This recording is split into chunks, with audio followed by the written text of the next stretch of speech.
Hi, ഞാൻ Vijayalakshmi. Welcome to my YouTube channel R4V garden. ഇന്നത്തെ എൻ്റെ വീഡിയോ എന്ന് പറയുന്നത് എൻ്റെ ടെറസ് ഗാർഡനിലെ കുറച്ച് വെറൈറ്റി ആയിട്ടുള്ള മുളകുകളെ കുറിച്ചുള്ളതാണ്. മുളക് ചെടിയിൽ നിന്ന് നമുക്ക് എങ്ങനെ കൂടുതൽ ഉൽപ്പാദനം കിട്ടും, അതിന് എന്തൊക്കെ വളങ്ങളാണ് ചേർക്കേണ്ടത്, അതിൻ്റെ പരിപാലന രീതി എല്ലാം ഈ വീഡിയോയിലൂടെ പറയുന്നുണ്ട്. അപ്പോൾ കൃഷിയെ സ്നേഹിക്കുന്ന എല്ലാ കർഷക സുഹൃത്തുക്കളെ ഈ വീഡിയോ മുഴുവനായും കാണാനായി ശ്രമിക്കുക. എൻ്റെ വീഡിയോ ഇഷ്ടമാണെങ്കിൽ തീർച്ചയായും ലൈക്ക് ചെയ്യുക, ഷെയർ ചെയ്യുക, സബ്സ്ക്രൈബ് ചെയ്യുക. അപ്പോൾ നേരെ വീഡിയോയിലോട്ട് പോകാം. അപ്പം പല വെറൈറ്റീസിലുള്ള മുളകുകളെക്കുറിച്ച് നമുക്ക് കാണാവുന്നതാണ്. വളരെ കുറച്ച് സമയവും വളരെ കുറച്ച് സ്ഥലവും വളരെ കുറച്ച് അധ്വാനവും മതി നമുക്ക് നമ്മുടെ വീട്ടിൽ തന്നെ വിഷരഹിതമായിട്ടുള്ള പച്ചമുളകുകളൊക്കെ തന്നെ വളർത്തിയെടുക്കാൻ സാധിക്കുന്നതാണ്. മണ്ണില്ലെങ്കിൽ പോലും വളരെ ചെറിയ കണ്ടെയ്നറിൽ നമുക്കിതുപോലെ മുളകുകളൊക്കെ തന്നെ കൃഷി ചെയ്ത് ഉൽപ്പാദിപ്പിച്ചെടുക്കാൻ പറ്റുന്നതാണ്. അപ്പോൾ നേരെ വീഡിയോയിലോട്ട് പോകാം. ഇതെൻ്റെ ടെറസ് ഗാർഡനിലെ ഗ്രോ ബാഗിലൊക്കെ വളർത്തിയിട്ടുള്ള മുളക് ചെടിയാണ്. വളരെ ഈസിയാണ് വളർത്തിയെടുക്കാനായിട്ട്. അപ്പോൾ ഇതുപോലെ നിങ്ങൾക്ക് മുളകുകളൊക്കെ തന്നെ വളർത്തിയിട്ട് ഇതുപോലെ പറിച്ചെടുക്കാൻ സാധിക്കുന്നതാണ്. ഈ പച്ചമുളക് ചെടിയൊക്കെ തന്നെ ഗ്രോ ബാഗിലാണ് നട്ടിരിക്കുന്നത്. അപ്പോൾ നിറച്ച് തന്നെ പച്ചമുളകുകളൊക്കെ ഉണ്ടായി നിൽപ്പുണ്ട്. നല്ല മൂപ്പത്തി മുളകുകളൊക്കെ തന്നെ നല്ല ചുവന്ന നിറത്തിലോട്ടായി മാറിയിട്ടുണ്ട്. അപ്പോൾ ചുവപ്പും പച്ച ഇടകലർന്നുള്ള മുളക് ചെടിയെ കാണാൻ വളരെ ഭംഗിയുള്ള ഒന്നാണ്. അപ്പം നിങ്ങൾക്ക് ഓരോരുത്തർക്കും ഇതുപോലെ പച്ചമുളക് ചെടിയിൽ മുളകുകളൊക്കെ തന്നെ പിടിച്ച് കാണണമെന്നുണ്ടെങ്കിൽ ഞാൻ പറയുന്ന ഈ കുറച്ച് കാര്യങ്ങൾ മാത്രം ശ്രദ്ധിച്ച് കൃഷി ചെയ്താൽ മതി. ഞാൻ ഈ നട്ടിരിക്കുന്ന പച്ചമുളക് ചെടികളൊക്കെ തന്നെയും നമ്മൾ കടയിൽ നിന്ന് വാങ്ങുന്ന വറ്റമുളകിൽ നിന്ന് എടുത്ത വിത്തുകളൊക്കെ തന്നെയാണ്. അപ്പോൾ സപ്ലൈക്കിൽ നിന്ന് വാങ്ങിയ മുളക് വിത്തിനെയാണ് ഞാൻ ഇതിൽ എടുത്തിരിക്കുന്നത്. അപ്പോൾ അതെല്ലാം തന്നെ ഒന്ന് കട്ട് ചെയ്തെടുത്തിട്ട് അതിൻ്റെ വിത്തുകളൊക്കെ തന്നെ ഒരു ചെറിയ കണ്ടെയ്നറിലിട്ട് പാവിയതിന് ശേഷം അതിൽ നിന്ന് തൈകൾ പറിച്ച് നട്ടിട്ടുള്ളതാണ് ഇതൊക്കെ തന്നെയും. നമുക്ക് നഴ്സറികളിൽ നിന്ന് പല വെറൈറ്റീസിലുള്ള അത്യുൽപാദന ശേഷിയുള്ള മുളകിൻ്റെ വിത്തുകളൊക്കെ തന്നെ വാങ്ങാൻ കിട്ടുന്നതാണ്. അല്ലെങ്കിൽ തന്നെ കടയിൽ നിന്ന് വാങ്ങുന്ന മുളകിൻ്റെ വിത്ത് നട്ട് കഴിഞ്ഞാൽ തന്നെ ഇതുപോലെ നമുക്ക് പറിച്ചെടുക്കാൻ സാധിക്കുന്നതാണ്. ഇത് ഞാൻ കടയിൽ നിന്ന് വാങ്ങിയ മുളകിനെടുത്ത വിത്ത് നട്ടിട്ടുണ്ടായിട്ടുള്ള ചെടികളൊക്കെ തന്നെയാണ്. നഴ്സറിയിൽ പോയി വാങ്ങാൻ ബുദ്ധിമുട്ടുള്ളവർക്ക് നമുക്ക് കടയിൽ നിന്ന് വാങ്ങുന്ന മുളകിൻ്റെ വിത്തുകളൊക്കെ തന്നെ എടുത്താൽ മതി. അതിൽ നിന്ന് നമുക്ക് ധാരാളം തന്നെ വിളവ് കിട്ടുന്നതാണ്. ഒരു ചെറിയ വീടിന് ആവശ്യമായിട്ടുള്ള പച്ചമുളകുകളൊക്കെ തന്നെ നമുക്ക് നമ്മുടെ വീട്ടിൽ ഉൽപ്പാദിപ്പിച്ചെടുക്കാവുന്ന ഒന്ന് തന്നെയുള്ളൂ. ഞാൻ ഈ പച്ചമുളക് ചെടി വളർത്തിയെടുക്കാനായിട്ടുള്ള മണ്ണ് ഒരുക്കിയിരിക്കുന്നതെന്ന് പറയുന്നത് ആദ്യം ഡോളോമൈറ്റ് ഇട്ട് ട്രീറ്റ് ചെയ്ത മണ്ണാണ് ഉപയോഗിച്ചിരിക്കുന്നത്. അതിൻ്റെ കൂടെ വേപ്പിൻ പിണ്ണാക്കും എല്ലുപൊടിയും അടിവളമായി കോഴിവളവുമാണ് ചേർത്തിരിക്കുന്നത്. അതിനുശേഷം ഈ മണ്ണിനെയും വളത്തിനെയും എല്ലാം കൂടി മിക്സ് ചെയ്തെടുത്ത് ഗ്രോ ബാഗിൽ നിറച്ചിരിക്കുകയാണ്. ആ മണ്ണിലാണ് ഞാൻ ഈ മുളപ്പിച്ച് വെച്ചിരുന്ന പച്ചമുളക് ചെടികളൊക്കെ തന്നെ നട്ടുപിടിപ്പിച്ചിട്ടുള്ളത്. പച്ചമുളക് ചെടിയുടെ വിത്ത് നടൽ മുതൽ വിളവെടുപ്പ് വരെയുള്ള പച്ചമുളക് കൃഷിയെക്കുറിച്ചുള്ള ഒരു വീഡിയോ ഞാൻ ചെയ്തിട്ടുണ്ട്. അതിൻ്റെ പരിപാലനം ഒക്കെ തന്നെ വിശദമായിട്ട് പറയുന്നുണ്ട്. അപ്പോൾ വേണമെന്നുള്ളവർക്ക് അതൊന്ന് കാണാവുന്നതാണ്. കൂടാതെ നമ്മൾ മണ്ണിൽ ഇടയ്ക്കൊക്കെ ഒരു സ്പൂൺ ചാരവും കൂടി ചേർത്ത് കൊടുക്കേണ്ട ആവശ്യമുണ്ട്. കാരണം എന്ന് പറഞ്ഞാൽ മുളക് ചെടിയിൽ പൂക്കളൊക്കെ വീഴുമ്പോൾ അതെല്ലാം തന്നെ ഉതിർന്നു പോകുന്ന ഒരു കാര്യം കാണുന്നുണ്ട്. അതുകൊണ്ട് മണ്ണിൽ ഒരു സ്പൂൺ ചാരം എടുത്തിട്ട് അല്പം വെള്ളത്തിൽ കലക്കിയിട്ട് അതിൻ്റെ ചുവട്ടിൽ നിന്ന് മാറി നമുക്ക് തടത്തിൽ ഒഴിച്ചു കൊടുക്കുകയാണെന്നുണ്ടെങ്കിൽ ഈ പൂ കൊഴിച്ചിലൊക്കെ തന്നെ മാറി കിട്ടുന്നതാണ്. കൂടാതെ നല്ല രീതിയിൽ നമുക്ക് വിളവ് കിട്ടാനായി ഇടയ്ക്കിടയ്ക്ക് വളപ്രയോഗങ്ങളൊക്കെ ചെയ്തു കൊടുക്കണം. നമുക്ക് പച്ചക്കറി വേസ്റ്റിനെ ഒരു പാത്രത്തിലായിട്ട് ശർക്കരയും ചേർത്ത് വെക്കുകയാണെന്നുണ്ടെങ്കിൽ അത് അഴുകി കിട്ടുമ്പോൾ അതിൽ നിന്ന് എടുക്കുന്ന ജൈവസ്ലറി നേർപ്പിച്ചതിന് ശേഷം നമുക്ക് ചെടികളുടെ ചുവട്ടിലൊക്കെ തന്നെ ഒഴിച്ചു കൊടുക്കാവുന്നതാണ്. അപ്പോൾ 1 രൂപ ചിലവ് പോലും ഇല്ലാത്ത വളം നമുക്ക് തയ്യാറാക്കി എടുക്കാൻ സാധിക്കുന്നതാണ്. കൂടാതെ നമുക്ക് വീട്ടിൽ തന്നെ ഉണ്ടാക്കിയെടുക്കാൻ പറ്റുന്ന കമ്പോസ്റ്റൊക്കെ ചെടിയുടെ ചുവട്ടിലിടയ്ക്കൊക്കെ തന്നെ ഇട്ട് കൊടുക്കാവുന്നതാണ്. പിന്നെ ഞാൻ ഈ ചെടിക്ക് കൊടുത്തിട്ടുള്ള വളമെന്ന് പറയുന്നത് കഞ്ഞിവെള്ളം പുളിപ്പിച്ചിട്ടുള്ളതാണ്. അപ്പോൾ ഉപ്പ് ചേർക്കാണ്ട് വേവിച്ചെടുത്ത കഞ്ഞിവെള്ളമാണ് നമ്മൾ ഇതിൻ്റെ ചുവട്ടിൽ ഒഴിച്ചു കൊടുക്കാനുള്ളത്. അപ്പോൾ കഞ്ഞിവെള്ളം ഒരു 3-4 ദിവസം വെച്ച് പുളിപ്പിച്ചതിന് ശേഷം അതിനെ നേർപ്പിച്ചിട്ട് നമുക്ക് ചെടികളുടെ ചുവട്ടിലും ഇലകളിലൊക്കെ തന്നെ സ്പ്രേ ചെയ്ത് കൊടുക്കാവുന്നതാണ്. ഈ പുളിച്ച കഞ്ഞിവെള്ളം നമ്മൾ ചെടികളുടെ ഇലകളിലൊക്കെ തന്നെ സ്പ്രേ ചെയ്ത് കൊടുക്കുമ്പോൾ കീടശല്യം വളരെ കുറഞ്ഞ് കാണുന്നുണ്ട്.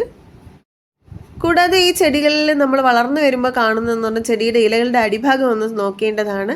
കാരണം അതിലാണ് വെള്ളീച്ച, മിലിമുട്ട ഇതുപോലുള്ള ചെറു കീടങ്ങളൊക്കെ തന്നെ വന്ന് പറ്റിപ്പിടിച്ചിരിക്കുന്നത്. അപ്പോൾ നമ്മളൊന്ന് മാറ്റി നോക്കുമ്പോൾ തന്നെ അതിൽ നിന്ന് ഈച്ചകളൊക്കെ തന്നെ പറക്കുന്നത് കാണാൻ വേണ്ടി സാധിക്കും.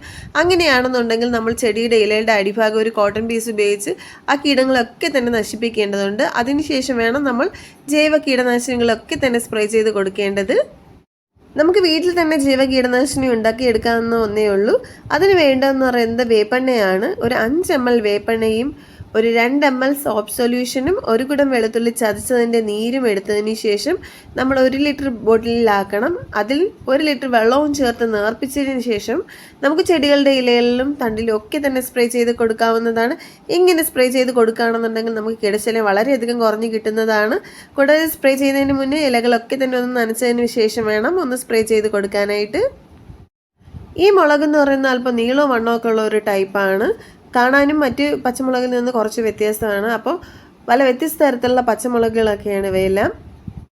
ഇനിയുള്ളതെന്ന് പറയുന്നത് ഈ സാമ്പാർ മുളകാണ്, അല്ലെങ്കിൽ തൊണ്ടമുളക് എന്ന് പറയുന്നതാണ്. ഇതൊരൊറ്റ ചെടിയാണ്, നിറച്ച് തന്നെ കായ്ച്ചു നിൽപ്പുണ്ട്. എപ്പോഴും നമുക്ക് വിളവ് തരുന്ന ഒന്നാണ്. നമുക്ക് ആവശ്യത്തിനുള്ളത് അപ്പോഴപ്പോഴും പറിച്ചെടുത്താൽ മാത്രം മതി. നിറച്ച് തന്നെ കായ്ച്ചു നിൽപ്പുണ്ട്. അപ്പോൾ ഒരു ചെറിയ കണ്ടെയ്നറിൽ ഈ മുളകുകളൊക്കെ തന്നെ നടുകയാണെന്നുണ്ടെങ്കിൽ ഒരു ചെറിയ ഫാമിലിക്ക് ആവശ്യമായിട്ടുള്ള മുളകുകളൊക്കെ തന്നെ നമുക്ക് പറിച്ചെടുക്കാൻ സാധിക്കുന്നതാണ്. ഈ തൊണ്ടൻ മുളക് എന്ന് പറയുന്നത് ഒട്ടും എരിവില്ലാത്ത ഒന്നാണ്. ഇനിയുള്ളതെന്ന് പറയുന്നത് നല്ല കറുത്ത കളറിലുള്ള കാന്താരിയാണ്. അതിൻ്റെ തണ്ടും ഇലയും കായ്കളും ഒക്കെ തന്നെ കറുപ്പ് നിറത്തിലുള്ളതാണ്. ഈ കായ്കളൊക്കെ തന്നെ മൂപ്പെത്തുമ്പോൾ തന്നെ ഇതുപോലെ ചുവന്ന നിറത്തിലോട്ടായി മാറുന്നതാണ്. ഇതിൻ്റെ എരിവും മറ്റു മുളകുകളെ അപേക്ഷിച്ച് വളരെ കൂടുതലാണ്. ഈ മുളകുകളൊക്കെ തന്നെ ചെടിയിൽ നിൽക്കുന്നത് കാണാനേ അറിയത്തില്ല. കാരണം എന്ന് പറയുന്നത് അതിൻ്റെ ഇലയും അതിൻ്റെ കായ്കളൊക്കെ തന്നെ നല്ല കറുപ്പ് നിറത്തിലുള്ളതാണ്. ഇത് ചുവന്ന് വരുമ്പോഴത്തേക്കും ഈ ചെടിയെ കാണാൻ വളരെയധികം മനോഹരമാണ്. ഇതിൻ്റെ പൂക്കളൊക്കെ തന്നെയും നല്ല വയലറ്റ് കളറിലുള്ള പൂക്കളാണ്.